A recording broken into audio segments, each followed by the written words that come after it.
All right, hello everybody. Welcome back to my channel. My name is Gabriel, coming at you straight from Queens, New York, and today we are going to talk about politics. And there's a bunch of stuff to talk about that I've been kind of just hoarding up because I don't want to make a video on each individual topic. And the first thing that I want to talk about is Trump's Supreme Court Justice nominee, Amy C. Barrett. Wonderful choice. I will say I was watching her nomination. My wife was present at the moment. She wasn't really watching. She was just passing by, taking care of the kids and whatnot. But the snippets that she heard, I think we were watching. What was it? I think it was CNN. It might have been somebody. It might have been ABC. I forget who it was that I was watching. But a couple things that they said about her, as my wife was walking around, made her kind of just stop and look at the TV and say like, "Wow, she's that's really good." Things like about Amy's type of just general background, her Christian background in religion. She's Catholic.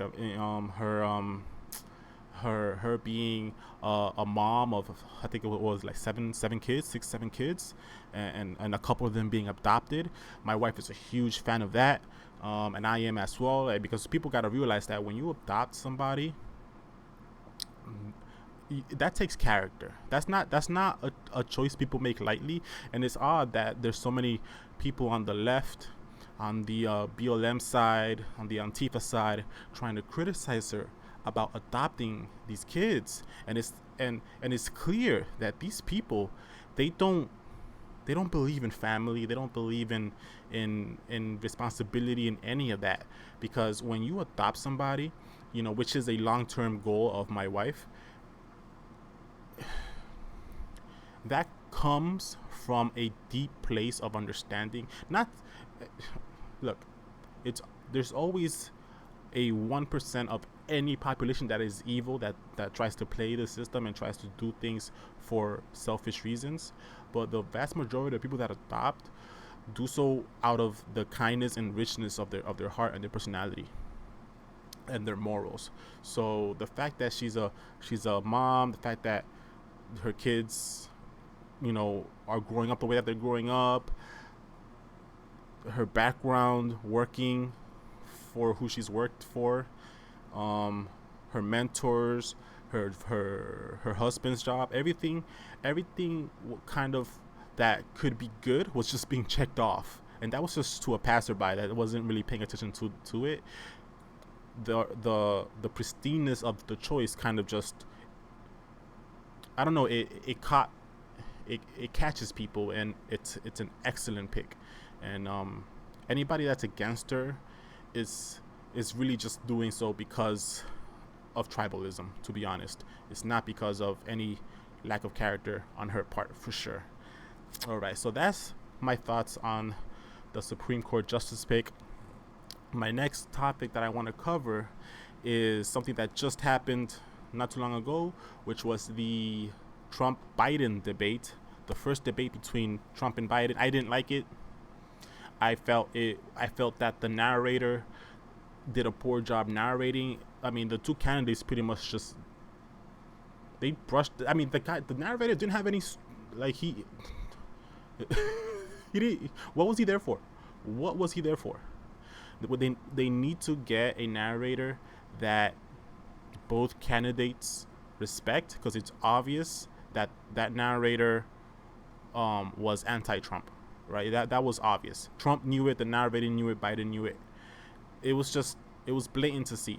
You know, he did throw a couple hard balls at Biden, but they need to get somebody that is more neutral on the personal level between the two candidates, so that way there is a more kind of mutual respect for the debate stage and for the rules that are being set, because that was a shit show. Other than that, though, I would have to say that Trump did what Trump does in that debate. Right? He was loud. He was bombastic. He was strong, and Biden he was playing catch up the whole time. To be honest, the Biden is just weak. He lacks strength. I mean, that's the definition of weakness, right? Like, the dude lacks strength. I'm sorry. We we are in a global situation right now where weakness perceived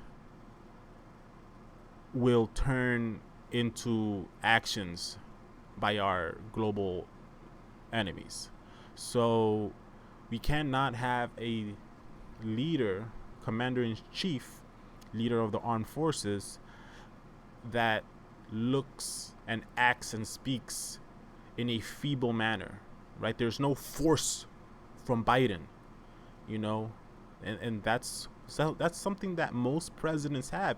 Obama had it, Bush had it, Clinton had it. All right, like when they spoke, you felt that need to, like, all right, leader is speaking, everybody shut up. You know, Trump has that as well. Biden does not.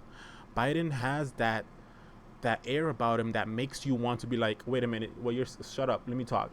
I don't know what it is. He might literally just be past the age where people shut up when he speaks, you know, because there's that limit, right, where it's like you listen to your elders, but then after a certain point, you kind of understand that they've said everything they need to say, and you are now like in that position, so you tell them to shut up, you know, in a respectful way. But that's, I feel, is where Biden's at. All right, so that's my thoughts on the debate. My last thing here that I want to talk about is the possibility that the Democrats might actually be cheating. But it may be the Democrats, it may be everybody else. This is at 2x speed here and is muted. And it's an undercover video by some reporters at Project Veritas, and what they did was that they just recorded an interaction and an interview undercover, right? So, and what it shows is that there are people, especially in these districts out here, mostly Democratic districts, right? Which is weird, but they're out here collecting the ballots, right? Because what's happening is that, and this is the whole problem with the mail-in ballots, right? People are getting sent these ballots whether they asked for them or not, right? So usually the way it works is that if you want to vote by mail, you have to request that type of ballot, and then the government sends it to you, you fill it out, and you send it back, right? Now, there's always been people that kind of like do that in a group, right? So it's like you and you and a group of people decide to do it by mail. You fill it out, and then you give it to one person to go and send it back. The problem now is that those ballots, they're just being sent out to people. So what people are doing, and you'll know that this is true because you just need to think from like a working class person's point of view, right? We don't care about like all of this political shit, to be honest. What we care about is putting food on the table, going to work, spending time with our family, with our kids, with our friends, right? That's what we prioritize. So when the election season comes around, right, a lot of people don't even vote, right? We all know this. A lot of people in the United States don't vote, right? So now the government is sending out these ballots just indiscriminately, and people are getting them in the mail, right? So a lot of these people, they're too busy, they don't care enough to actually fill it out and send it back. So then you have these ballot harvesters that are going around asking people, hey, how about if I'll give you $100 right now to fill that out, put this person and this person as your pick, and I'll give you $100. And it's like, that money is a really good incentive, because again, like I said, the priority for these people that are being targeted by these ballot harvesters, the priority for these people are, the working class priorities, is spending time with family, with kids, spending time at home. Like we're not trying to like sit out here and do paperwork and like think about who's running for what and all that type of nonsense. So you got somebody out here coming to my door, they're telling you, I'm gonna give you some bread if you just fill this out in this way. It's like all you're doing is putting out your information, and then you put who you vote for, right? And sometimes they don't even tell them who to vote for. But what they do is that they peeping over their shoulder to see who they vote for, right? And if they voting for the person that they want, so like if they want Ilhan or any Democrat to win, they'll be like, okay, good, I'll take this vote and I'm gonna send it in. But if they see that the person puts Trump or some other Republican, they'll take the vote. They'll be like, okay, I'm gonna go send it now, right? And then on their way to their car, they throw it in the trash chute, right? And that is exactly what is happening. This video proves it. We actually see that happening in this video. There's other videos where people have actually recorded piles of ballots that have either been blank, so people literally just like bought them, right? Or they're filled out for the opposition of whatever the Democrat, for whoever's running against the Democrat in that district, right? So it's really hardcore type of proof, I would say, from a layman's perspective, that this mail-in voting nonsense is whack. It's whack. It cannot fly. All right, you have the doctors, all the doctors the World Health Organization, everybody that has been listened to, that has been trusted with this whole COVID thing. They're all saying the same thing. It's okay to go vote in person. This is okay. You're not going to be at any higher risk at these voting booths than you would be at a bus station. So it's okay to go vote in person. So you should go do that. All right. It's how pretty much is like, it's okay to do what you've been doing this entire time. There is no need to try mail-in voting at this scale, right? Because mail-in voting has always been a thing, right? There's elderly people that simply can't make it to a voting booth.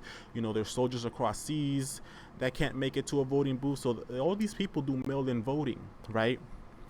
But that's the thing. This is a fraction of the population.